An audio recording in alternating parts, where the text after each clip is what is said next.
अभी मैं फिलहाल कहूं कि भारत के हाथों में वीटो की कमान आ चुकी है तो आपको लगेगा कि मैं भी क्या मजाक कर रहा हूं।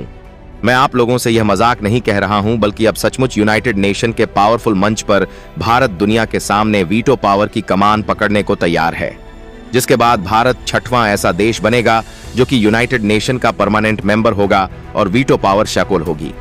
यानी भारत के पास वह ताकत आ रही है जिससे भारत अपने खिलाफ हो रहे सभी फैसलों को न सिर्फ बदल सकता है बल्कि उन सभी नए फैसलों को रोकने की ताकत रखता है जो कि भारत के खिलाफ हो। और फिलहाल में सबसे कमाल की बात तो यह देखने को मिली है कि चीन भारत के हाथों में वीटो की कमान थमा चुका है। हाँ, सिर्फ चीन ही नहीं बल्कि वह अमेरिका, जो नहीं चाहता था कि भारत के हाथों में वीटो की कमान आए, वह खुद भारत को परमानेंट मेंबर बनाने पर मजबूर हो चुका है।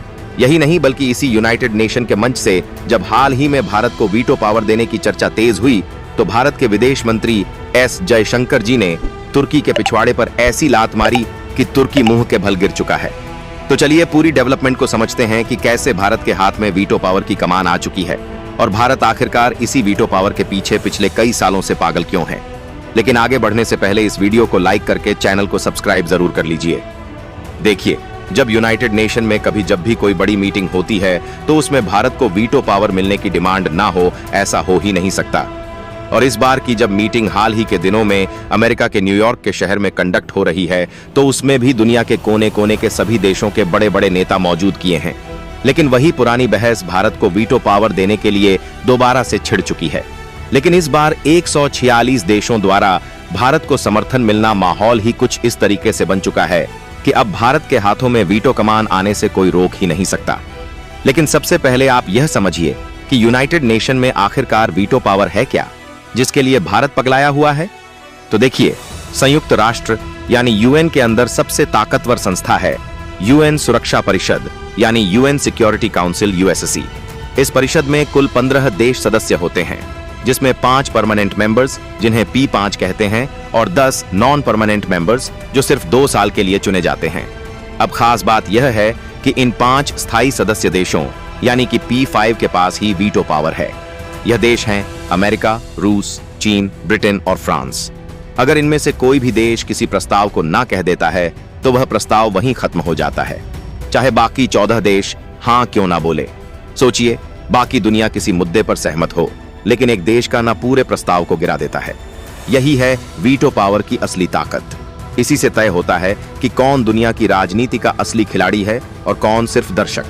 भारत के लिए यह वीटो पावर इतना जरूरी इसलिए है क्योंकि भारत आज दुनिया की सबसे बड़ी लोकतंत्र है, चौथी सबसे बड़ी अर्थव्यवस्था है, सबसे ज्यादा आबादी वाला देश है। लेकिन फिर भी हमारे पास वह ताकत नहीं है जो हमें चीन, अमेरिका या रूस के बराबर खड़ा कर सके। दूसरी बड़ी वजह सुरक्षा है। आज चीन हमेशा पाकिस्तान का पक्ष लेता है और भारत के खिलाफ अंतर्राष्ट्रीय मंचों पर चैलेंज चलता है। अगर भारत के पास वीटो पावर होता तो चीन की हर साजिश को वहीं खत्म किया जा सकता था। तीसरी वजह है वैश्विक फैसलों में दखल। भारत ब्रिक्स, G20 और ग्लोबल साउथ का नेतृत्व कर रहा है, लेकिन यूएससी में अंतिम निर्णय की ताकत अभी भी हमारे हाथ में नहीं है। अगर वीटो पावर मिल जाए तो भारत भी अमेरिका, चीन, रूस की बराबरी कर सकेगा और इतिहास भी हमारे साथ अन्याय कर गया। 1945 में जब यूएन बना तब भारत ब्रिटिश कॉलोनी था, इसलिए हमें वीटो पावर नहीं मिला। लेकिन आज जब भारत उभरती सुपर पावर है तब भी पुरानी व्यवस्था हमें रोक रही थी। और सबसे बड़ी बात, अगर भारत को वीटो पावर मिल गया तो दुनिया का पूरा पावर बैलेंस बदल जाएगा। चीन को डर है कि भारत उसकी बराबरी कर लेगा। अमेरिका और पश्चिमी देश चाहते हैं कि भारत उनके साथ रहे, लेकिन उन्हें भी डर है कि भारत कहीं ग्लोबल साउथ की अगुवाई करके एक नया ध्रुव ना बना दे। हालांकि हमें अब यह कहना चाहिए कि उन्हें ऐसा डर था, लेकिन अमेरिका को भले ही डर हो, जबकि चीन को अब यह डर नहीं है, बल्कि चीन तो अब भारत के समर्थन में उतर चुका है, जो कि पश्चिमी देशों को भी हैरान कर रहा है। असल में देखा जाए तो इस बार संयुक्त राष्ट्र का सम्मेलन भारत के लिए किसी जीत से कम नहीं रहा, क्योंकि इस मंच पर हर तरफ सिर्फ और सिर्फ भारत की ही चर्चा हो रही थी। कोई भारत की तेल खरीदारी पर चिंता जता रहा था तो कोई भारत की बढ़ती ताकत पर वाहवाही लुटा रहा था। लेकिन सबसे बड़ा सरप्राइज तब आया जब दुनिया के सामने भारत और चीन एक दूसरे के बेहद करीब दिखे। जी हाँ दोस्तों, वही चीन जो हमेशा भारत के रास्ते में रोड़ा अटकाता था, इस बार संयुक्त राष्ट्र में सुधार की मांग पर भारत को खुला समर्थन देने पर मजबूर हो गया। भारत कई वर्षों से संयुक्त राष्ट्र सुरक्षा परिषद में सुधार और स्थायी सदस्यता की मांग कर रहा है। लेकिन हर बार इस मांग को सबसे ज्यादा ब्लॉक किया है चीन ने। मगर इस बार खेल बदल गया। चीन ने न सिर्फ विरोध छोड़ा बल्कि खुलकर भारत का समर्थन भी कर दिया। दरअसल इसके पीछे भारत की एक बड़ी कूटनीतिक जीत छिपी है। भारत ने ब्रिक्स देशों के साथ ऐतिहासिक बैठक की और उसी बैठक की अध्यक्षता कर दुनिया को दिखा दिया कि ब्रिक्स अब अमेरिका और पश्चिमी ताकतों को सीधी चुनौती देने की ताकत रखता है। दोस्तों, इसी बैठक के बाद जो सामने आया वो था ब्रिक्स देशों का जॉइंट स्टेटमेंट। इस स्टेटमेंट ने पूरी दुनिया में हलचल मचा दी। 2023 के जोहान्सबर्ग घोषणा पत्र का हवाला देते हुए ब्रिक्स ने दोबारा साफ कर दिया कि संयुक्त राष्ट्र में सुधार अब वक्त की मांग है। परिषद को ज्यादा लोकतांत्रिक, ज्यादा प्रतिनिधिमूलक और ज्यादा प्रभावी बनाना जरूरी है। और सबसे खास कि इस जॉइंट स्टेटमेंट में 20 से ज्यादा पॉइंट रखे गए, लेकिन 14 नंबर का पॉइंट भारत के लिए ऐतिहासिक जीत जैसा था।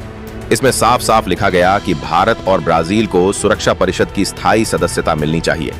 सोचिए दोस्तों, ब्रिक्स के मंच से रूस, चीन, ब्राजील और साउथ अफ्रीका जैसे दिग्गज देशों ने भारत की स्थायी सदस्यता का समर्थन कर दिया। इतिहास गवाह है कि जब जब भारत के लिए यूएसएससी की स्थायी सीट का मुद्दा उठा है, चीन हमेशा विरोध में आया है। लेकिन इस बार तस्वीर बदल गई है।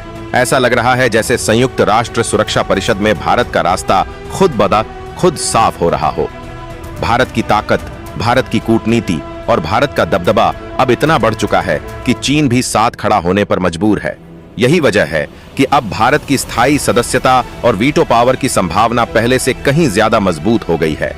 भारत चाहता है कि हम विश्व स्तर पर अपनी भूमिका और प्रभाव को और ज्यादा बढ़ा सके, जिसमें ब्रिक्स देशों का समर्थन यह साफ संदेश है कि आने वाले वक्त में संयुक्त राष्ट्र के ढांचे में बड़ा बदलाव हो सकता है और उस बदलाव के केंद्र में खड़ा होगा भारत। बाकी आपको क्या लगता है कि इस बार भारत को वीटो पावर मिल जाएगी या फिर नहीं? आप अपनी राय हमें कमेंट बॉक्स में जरूर बताएं और इस वीडियो को एक लाइक करके बीके न्यूज चैनल को सब्सक्राइब जरूर करें और अपने मित्रों तक शेयर जरूर करें। धन्यवाद।